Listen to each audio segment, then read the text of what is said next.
à tous ceux qui veulent la visibilité. Matthieu 5, 14. Vous êtes la lumière du monde. Une ville située sur une montagne ne peut être cachée. Voici le secret de la visibilité. Tu veux qu'on te voie. Tu veux que des personnes t'écoutent. Tu veux avoir de la valeur.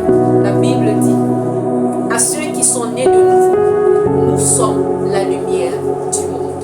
Lorsque la lumière arrive quelque part, elle dissipe les ténèbres. La lumière et les ténèbres ne peuvent pas régner au même endroit. Ça ne sert à rien de te battre, d'entrer dans l'impudicité, d'entrer dans la corruption parce que tu veux la visibilité, que ce soit sur TikTok, que ce soit sur n'importe quel réseau social. Non. Si tu veux que le Seigneur utilise ton image pour se propager partout sur la terre, alors sois la lumière. Ce n'est pas compliqué d'être une lumière. Il faut naître de nouveau. Numéro 1. Naître de nouveau, ça veut dire reçois le Seigneur Jésus dans ta vie comme Seigneur et Sauveur personnel. C'est un engagement. On ne le fait pas pour se débarrasser. Non, non, non, non. Tu t'engages à vivre pour le Seigneur Jésus et non plus pour toi-même. Si tu le fais, étant conscient que Jésus est mort sur la croix pour tes péchés et il est ressuscité pour ta justification, alors tu seras sauvé. Sauvé de quoi? Sauvé de la mort, sauvé de l'enfer. Ensuite, qu'est-ce qu'il y a à faire? Tu dois recevoir le Saint-Esprit. Tous ceux qui sont nés de nouveau n'ont pas le Saint-Esprit. Non, c'est parfois choquant, mais c'est vrai.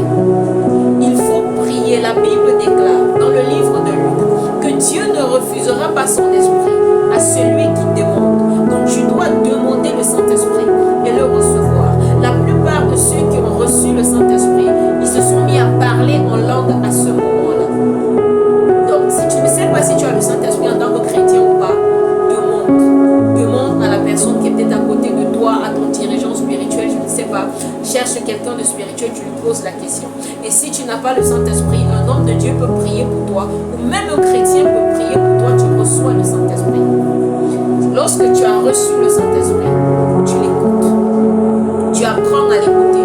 Le Saint-Esprit parle toujours. Je ne suis pas spécial pour écouter le Saint-Esprit. Écouter le Saint-Esprit, ce n'est pas une histoire des hommes de Dieu, non. Tout le monde peut écouter le Saint-Esprit. Il suffit d'être attentif. Ne me dis pas que non, le Saint-Esprit ne te parle pas. C'est pas vrai. Le Saint-Esprit parle à tout le monde. Il me l'a toujours dit. C'est pourquoi je n'apprends pas. Aucun homme ne peut dire au Saint-Esprit que parle-lui. Non. On dit à l'homme, écoute le Saint-Esprit. Parce que le Saint-Esprit aura toujours quelque chose à te dire. La Bible dit qu'il prendra de ce qui est au Père. Qui est le Père, c'est le trésor, le Dieu que je t'annonce. Il prendra de ce qui est au Père et il nous l'annoncera. Il va te donner la pensée de Dieu te concernant. Généralement, moi, pour écouter le Saint-Esprit, pour commencer à écouter le Saint-Esprit, je posais des questions simples. Après mes moments de prière, je passe par exemple un moment de prière intense, je prie. À la fin de la prière, je dis, Seigneur, qu'est-ce que tu penses de ma vie? Des questions vraiment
moi.